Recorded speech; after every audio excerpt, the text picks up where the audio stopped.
Boker Tov à tous. Dans la Mishnah numéro 6, on nous dit que Yehoshua ben Perachia et Nitai Darbel, ils ont reçu des traditions. Donc la première tradition, fais-toi un maître, acquiers-toi un ami et juge tout homme favorablement. Quand on nous dit fais-toi un maître, c'est que dans la vie d'un juif, on est amené à vivre en société. Et donc dans une vie de société, même aussi personnelle, on a toujours des questions. Au niveau des halachot, au niveau de la cache-route, même au niveau du business, est-ce qu'on a le droit de faire ça? Est-ce que c'est considéré comme du vol? Est-ce que là je me suis fait arnaquer, j'ai le droit de faire un din Torah, etc. Donc on nous dit fais-toi un maître pour avoir une référence dans la Torah.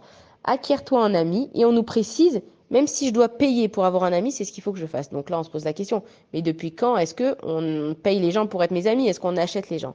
Et la Torah, elle te dit, Kne lecha chaver, achète-toi un ami. Donc ce qu'il faut comprendre, c'est que de la même façon que dans une amitié, il faut s'investir, aussi dans un couple, mais l'homme, il a besoin de vivre en société. Ça n'existe pas quelqu'un qui vit tout seul. On a besoin d'avoir des amis. Seulement, on ne peut pas être ami avec tout le monde. Surtout aujourd'hui, dans le monde d'aujourd'hui où c'est la course au like, où tout le monde doit se faire aimer. Peut-être que tu as 200 likes, mais est-ce que vraiment les personnes t'apprécient pour ce que tu es? Ça veut dire que c'est très important d'avoir un ami. Et quand on te dit d'acheter cette relation, c'est qu'il faut que tu fasses des efforts. Soit c'est vraiment avec de l'argent, voilà, acheter un cadeau d'anniversaire, inviter les gens chez toi, donc là c'est vraiment avec des moyens financiers, ou alors investir ton temps. Ça s'appelle aussi investir dans une amitié. Quand je vais écrire un mot à une copine, quand je vais passer un coup de téléphone à une amie, quand je vais aider mon amie alors qu'elle a besoin d'aide pour faire un gâteau, pour le mariage de son fils, etc. Ça veut dire que je suis en train d'aider quelqu'un, je suis en train de m'investir dans cette relation.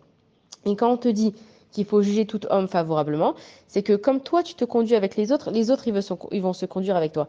Malheureusement, on est tous emmenés dans nos vies à entendre des choses sur les uns et les autres. Donc, quand moi, je vais entendre quelque chose sur une personne et que je vais la juger favorablement, que je vais dire non, mais tu sais, je la connais, elle a un bon cœur, ça m'étonne d'elle, elle devait pas être bien.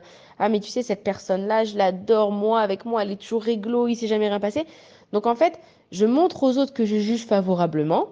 Donc, quand mon tour viendra que quelqu'un entend quelque chose sur moi, ils vont dire, ah, tu sais, elle juge toujours favorablement. La vérité, je pense pas qu'elle avait vraiment cette attention, je pense pas que c'était vraiment méchant.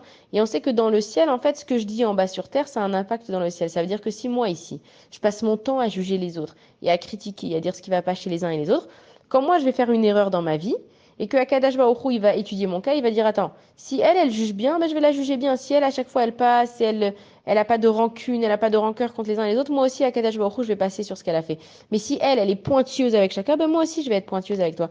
Et on apprend dans la vie que tout ce que tu fais, c'est pour ça qu'on dit qu'il n'y a pas de bracha, il n'y a pas de bénédiction quand on compte, par exemple, son argent ou les choses. Évidemment, il ne faut pas être fou et dépenser au-dessus de ses moyens.